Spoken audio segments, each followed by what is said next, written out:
Good afternoon, ladies and gentlemen. We would like to welcome Tony Finau to the media room. Tony carded a bogey-free 8 under 64 with birdies on 1, 3, 6, 13, 15 and an eagle on 8. It was an amazing second shot on 8. Tony, can you talk us through that? Yeah, I had a pretty good number. It was about 260 yards all the way to the pin, 230 to the front. Which is a comfortable 4-iron for me, kind of if I drew it. So I hit a really good shot, but I didn't think it was going to be, a foot from the hole. I didn't really hear a lot of roars or anything, but, as I walked up, it was quite funny. I saw Ricky coming down 9, and I look over, and he's like, kind of giving me a thumbs up, and I'm like, not bad, huh? He says, yeah, well, you could have made it. But it was a great shot, and after the start, that was nice to be able to make a 3 there. Fantastic. You also tied the record for the low first 9 going out in 30. Tony, can you tell us how you felt on the course today and how you plan to continue that momentum going into Sunday? Yeah, I felt good. I'm driving the ball nicely, and on this golf course, I can attack the golf course if I'm hitting my driver well, and I have been thus far. I felt good going into the day. I felt calm and comfortable, and I think my score showed that. But I got off to a nice start. I was happy to make birdie on 1. I hit 2 great shots, and a putt that just barely lipped in on 1, and kind of was off to the races there.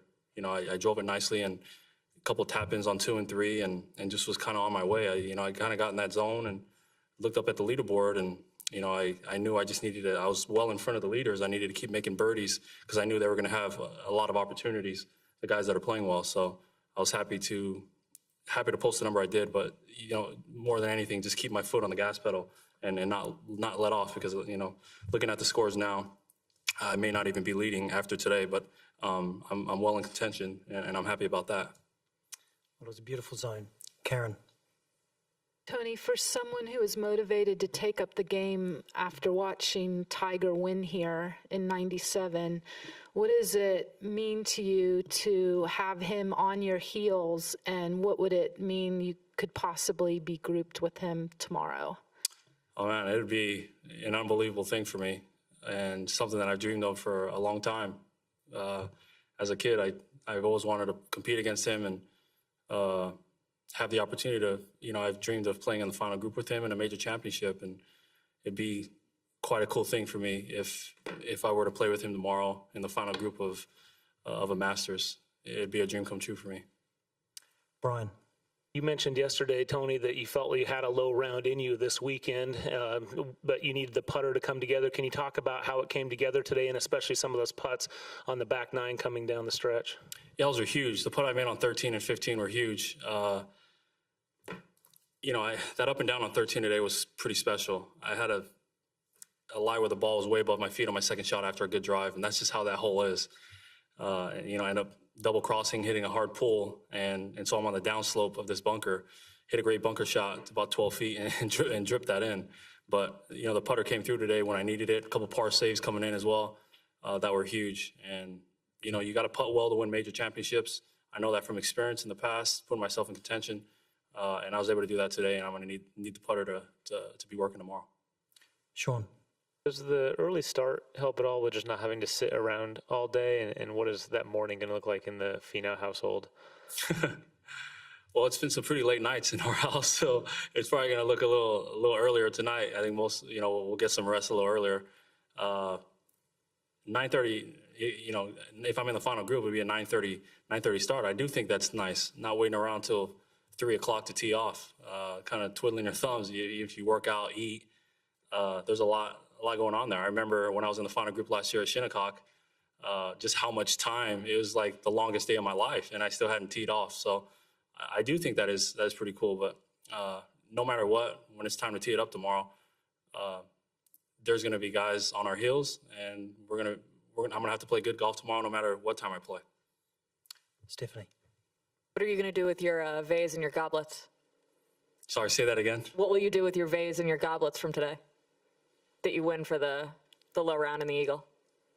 Oh, the vase. Yeah. Oh, yeah. I'm gonna put it in my trophy case. No question. I actually mentioned that to my caddy after I made an eagle because I was disappointed last year. I had a few eagle looks and I didn't make an eagle. Obviously, I made that hole in one on the par 3 contest, but not any during the event. So I was quite happy to be able to tap in an eagle this week and know that I've at least got one under my belt, one crystal. Daniel. Tony, since the official world golf rankings began in 1986, the average winner of the Masters has been ranked 15.3. You're currently ranked 15th. What do you think about that and Nomans in general? Coincidence maybe, and I think that's quite funny. I never heard that and never thought about that. I'm not really superstitious or anything like that, but that would be quite funny if I won tomorrow. Being the 15th ranked player, I wouldn't move the number. It would stay at 15 for next year. Matt. Tony, what's it like when you're playing so well and you're in the lead, but Tiger's on the course drawing, so much attention? Is it nice to have the circus not be there, or are you in the zone and you kind of don't notice? I didn't notice too much. I would say I was in the zone today, just staying in my lane, trying to do my thing, and just trying to finish as high as I could possible, as low as I could. You know what I'm saying? On the leaderboard, as high as I could, and lowest number I could shoot. But it's always a great tournament whenever Tiger's in the mix, and he's 100% in the mix right now. So it's going to be a Masters to remember. I know that for sure. David. Tony, obviously, the conditions were really good today. There were a lot of guys who went pretty low. Tomorrow, that could be pretty different, windy, the storms coming, everything like that. How do you expect the course to play, and kind of, does it alter your strategy at all going into the round? Yeah, I think weather always has, something to do with how you play the golf course. Whether it's going to be really wet, if it starts to blow and it rains, it's going to turn into a whole different golf course. So it's all weather dependent. Hopefully with the tee times moved up, we're able to play some pretty clean golf just in the fact that weather doesn't play too much of a factor. That'd be nice. But if it starts to blow, if it starts to get windy, if it starts to rain, the golf course is an animal to play when it's in tough conditions. So, I'm gonna have to have my best stuff no matter what. John. Tony, two questions. One relating to your ace in the par 3 last year. How nice was it to stand up on the first tee Thursday with 2 good ankles? And tomorrow, how much do you think the experience at Shinnecock might help you? It felt great standing on the tee, feeling fully healthy this year. I know it's a golf course that I like, and playing healthy this year is nice. Last year was awkward for me, just getting through those first couple rounds, just because of the way I felt. Mentally, I think it helped because I took a lot of the pressure off. But you never want to be in physical pain when you're playing at a high level. As well as I played last year, I didn't have a chance to really win. As far as the experience at Shinnecock, it's going to help because I've been in that situation before. Last year, I had the lead going into the final round of the U.S. Open, and I took a run at it towards the end. I feel like I've learned some things about that finish that I can apply to tomorrow, and hopefully do better. Phil. Tony, your heritage is unique on the PGA Tour. How much did you consider that with being in the final group at Shinnecock last year, and have you given it any consideration to what impact it would be? One more time, please, Phil. Your heritage. Yeah. How much of a part of that is you, and how much would you draw on that for your performance tomorrow? Yeah, my heritage is a huge part of who I am. My culture, being Tongan and Samoan, and I think it's just a huge part of who I am. A lot of very faithful people and very driven people, and I think I'm very much that way. And I think that helps me. We're also very relaxed and we enjoy ourselves. I like to have a good time on the golf course and not get too stressed out. So I think some of those qualities can help you in a major championship when you're in contention. Being relaxed and having fun in the atmosphere is a cool thing. Todd. Tony, what are the distinct childhood memories of Tiger, and what was the occasion of you first meeting him? Yeah, so the first golf tournament I ever watched was the '97 Masters. Just watching Tiger dominate the way that he did was very inspiring for me for some reason as a kid. And I took up the game that, in the summer of '97, I think in huge part because of Tiger, and also because my brother and my dad had already been started and playing. But Tiger is a huge inspiration and influence on me, and that '97 Masters meant a lot. How about meeting him? Yeah, so the first time I met him was at the Woods Jupiter in Jupiter, Florida, his restaurant. My rookie year, he invited all the Nike athletes to a dinner there, and on him to meet him, and that was really cool for me. I spent a couple hours sitting next to him, and it wasn't just me, all the other Nike athletes, but it was a special night and one that I'll remember for a long time just because of who he was for me growing up. He was my golfing idol. Rex. Tony, Yeah, Rex. the only time you've been paired with Tiger is earlier this year at Torrey Pines, rounds 1 and 2. What was that experience like? And it looks like you're probably going to be paired with him tomorrow. What do you anticipate? Yeah, it was a great experience. Going to be quite different tomorrow if we are paired together than that, just because that's the first round for both of us on the year. And but anytime you get to play with Tiger, I enjoy it. The first time I ever played with him was at a practice round at Tour Championship last year at East Lake, and for the most part, I stay in my lane and do my thing no matter who I'm playing with. But Tiger, there's always a Tiger effect, no matter who you are. I'm not going to act like it's not there because I know that it is. But I'm going to relish in the moment and enjoy being in contention at a Masters, and hopefully not my last one. Jeff. Tony, I know you've had some great finishes the last 3 years, and you're looking to add to that trophy case. For giving us a visual, could you tell us what it looks like, and do you leave a lot of room to kind of add a lot of trophies here in the future? Plenty of room for a green jacket. I know that. It's cool. It's I've got wooden cases all over my trophy room, and got some cool stuff. I think my 2002 Junior World Championship is up there. That's something that I'm really proud of. That's at 12 years old I won that, and that's kind of that was one of the turning points in my junior career where I knew I could play professional golf. Winning the state amateur was a cool thing. Winning my first PGA Tour event, so a lot of cool memories I have up there, and I think it's great for me and really great for anybody. Sometimes when you're in a slump or not playing well, you always remind yourself you're pretty good at this game when you walk into a room like that. Jeff. Yeah, Tony, you're killing the par fives this week. You're 10 under par for the 3 days on the par fives. There's obviously something you're very comfortable with on those holes. What makes you so confident on those? Yeah, just driving the ball well. When hitting it with length and hitting it in the fairway, they're very reachable for me.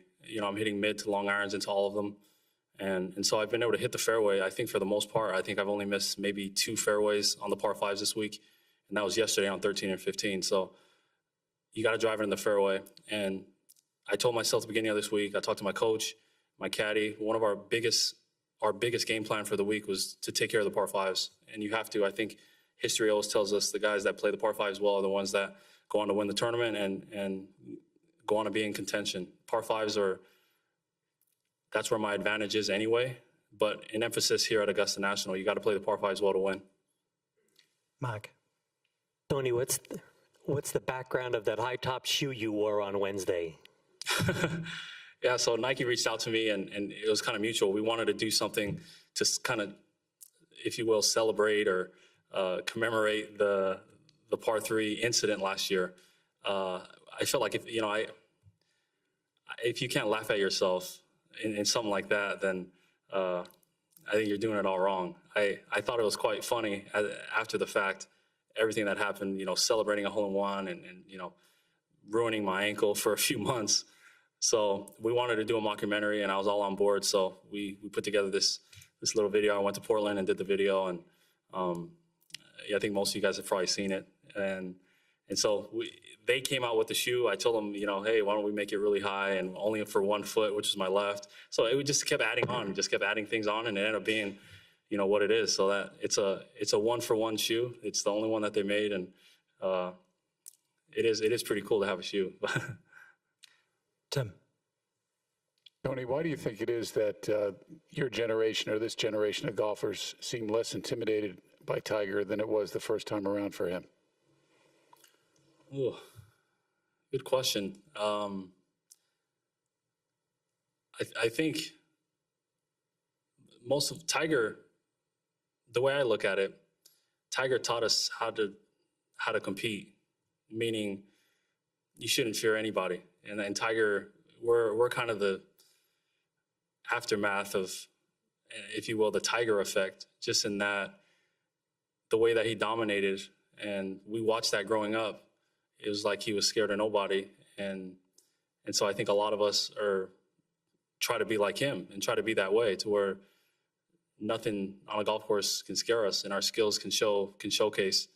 You know, I think there's always still a Tiger effect because it is Tiger, but it's a different era, and he's playing against a different generation. He's playing against guys that he kind of bred.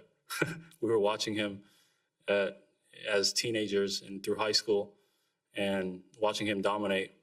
And I think all of us relish in now having a chance to compete against him. Last question, Ted. Tony in the back. Curious if there was a moment in the last, whenever it was, when you felt you were ready for this situation right now and that you belong with all your immense talent. Was there a time that you said, okay, I could be there?